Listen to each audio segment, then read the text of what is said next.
In this guide, I will be showing you guys how to check old tweets in Twitter or X account. Let's get started.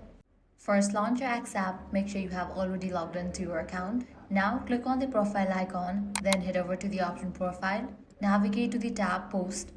Now, here you're gonna find all of your posts. Scroll down through your timeline to view your older tweets. As you continue scrolling, more of your past tweets will automatically load, allowing you to browse through your tweet history.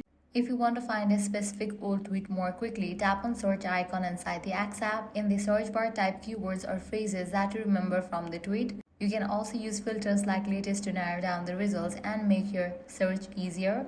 Once you find the tweet you were looking for, tap on it to open it in full detail. From there, you can like it again, reply to it, repost it, or even share it with others if needed.